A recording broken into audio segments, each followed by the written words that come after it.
YouTube, look, I recently got a TR160, and just like with every big purchase that I get, I do a review on it. It's actually it's the worst video I've ever made, but I did a review on my monitor that I first got, my first 27-inch, and 250,000 views.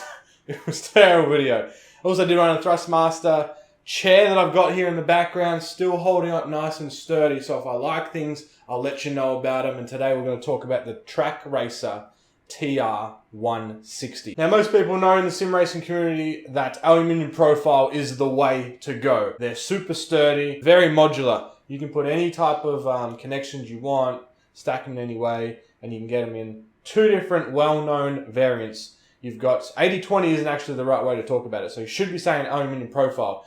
You've got 160 by 40 mil or something, that's the size of this frame, and then the other one is the 80 and 40, okay? So different sizes. I went for the heavy duty boy because the thickness makes it look so much more pronounced. Other than looking super good in the room, it obviously offers more strength as well, and buying the top end for about $200 or $300 extra, you never need to upgrade again.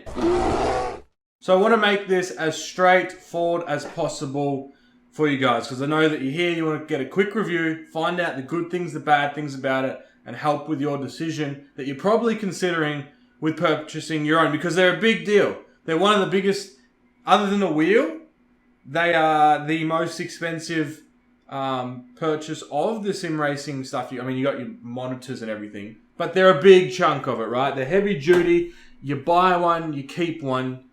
And especially if you're going for the high end like this, there's nothing more to really upgrade to. So do you want to make that big jump to the big boy rig? And I think with coming down to rigs and kind of analyzing which one's a good buy, there's three topics that I think it comes down to mostly.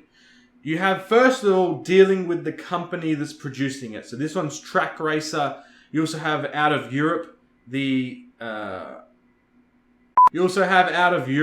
Sim Labs, I believe it's called. They were kind of the most well-known and earliest adopters of selling aluminum profile rigs from what I've seen to the sim racing community.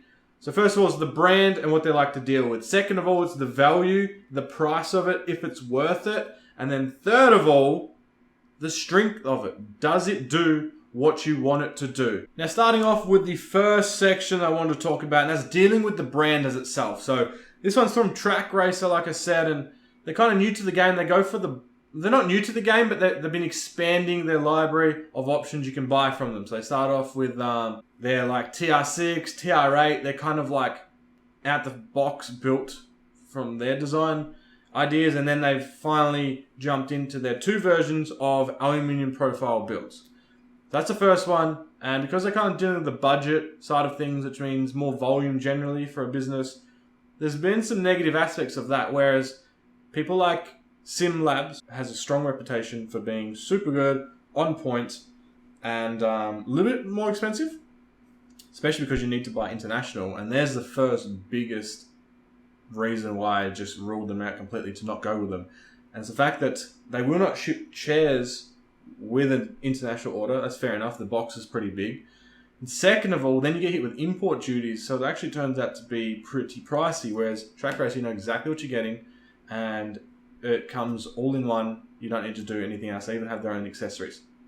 There's other places as well. Vasaro Sim, if you want. I think they do like private. They'll come in and build the whole thing with you. That's really high end. So if you're loaded, you can go down that route.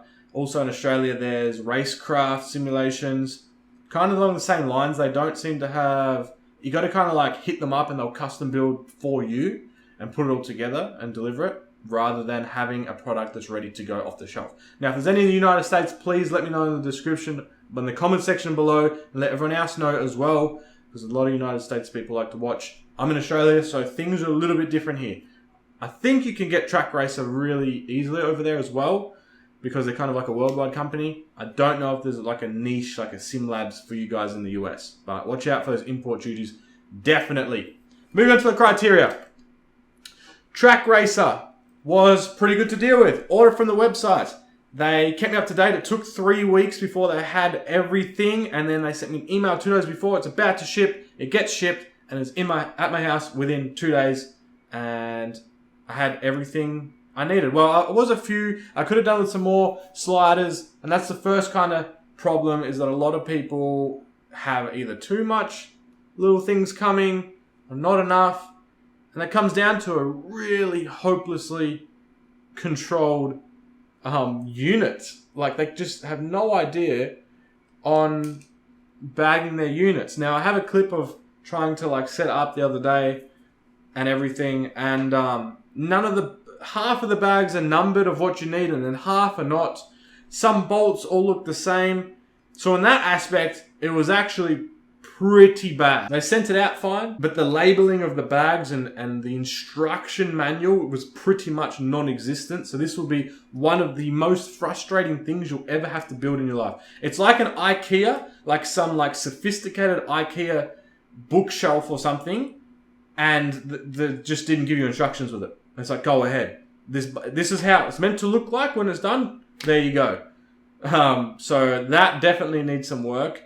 And if you're one person that really has a hard time with dealing with frustration and just kind of not putting enough, for a business to not put enough effort and thought and consideration into the things that, you know, humans can care about, rather than just throwing a product out there and getting it going, then that's probably not for you. So dealing with Trakracer itself, they're getting it to me, and their communication through that email system was pretty good, but it's going to be pulled down a lot from their labeling of what's in the bags of bolts and nuts and corners and things like that.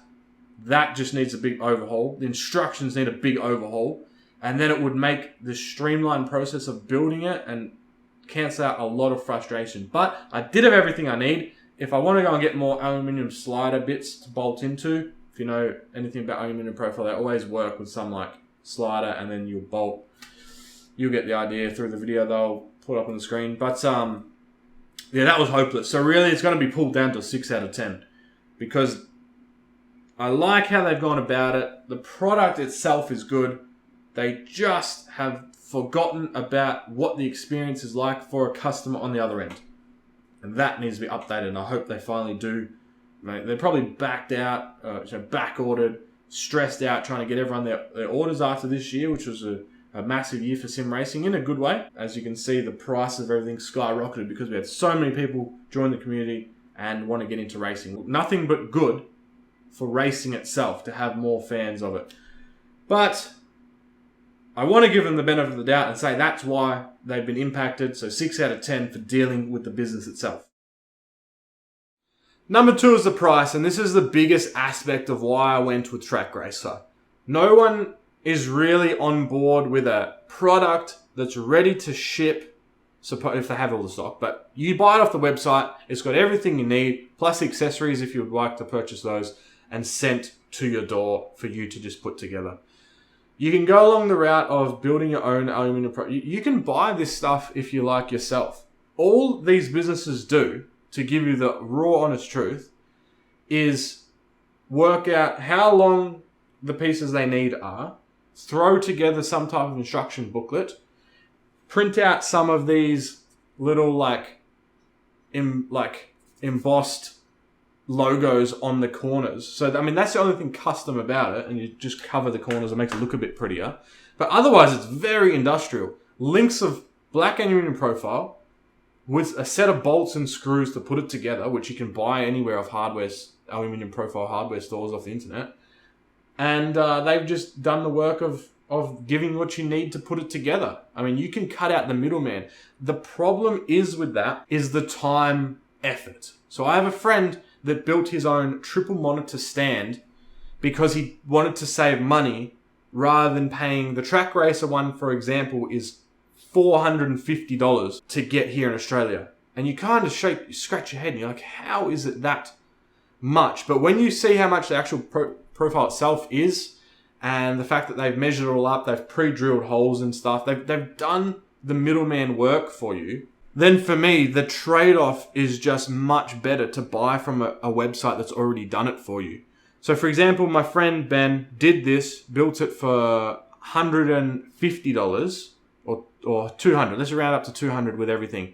but he needed to go to a friend's house with specialist equipment. It took him 6 hours to do with that, and it was finished. And it doesn't have the finish, like the aesthetic look in the black, because black's a bit harder to get, and it's just not as neat.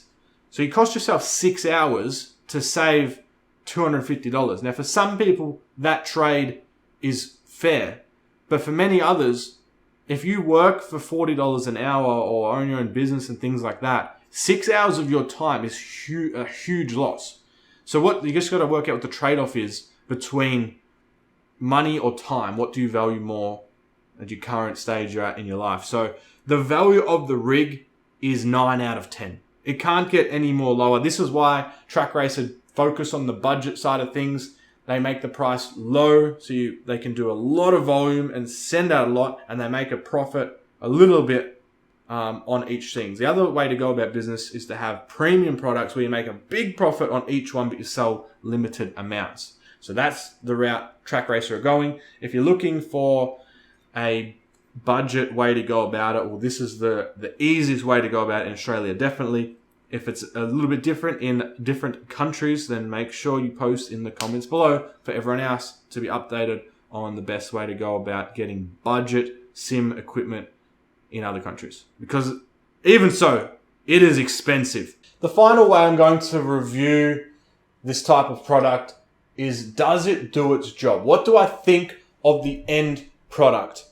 And I would have to say it's actually pretty good. With all things included, the price, once you get past the drama of just dealing with not enough thought being put into the initial build of it and making that streamlined and easy and straightforward, then it's solid. Once you finally put it together, after all the swearing, after the 3 days of just getting frustrated on why this thing's not lining up properly and just fiddling with little sliders, trying to line them up so you can screw the different bars into T sections, for example, then it works really well. And you'll be happy to hear the best feature of this rig, the pedal plate super. I'm very interested in the way that they've angled their pedal plates. Pretty much these 6 quick release bolts, and you can slide them into any order or any angle and move it around quite quickly with still being super, super strong.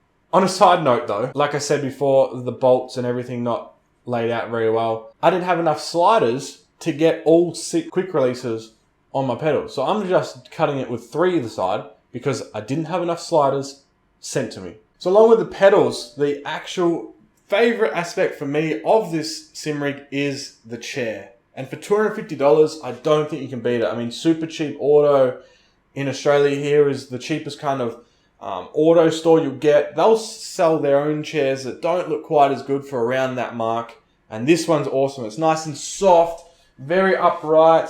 It's got logos and brands on it. It looks awesome. And just as a proper nice bucket seat. And it has the ability to have the graphics put on the back if you wanted to set yourself back $800. It's very common these days to get your seat wrapped like a real race car livery. So those pedals, seat, awesome. Best aspects of the TR160.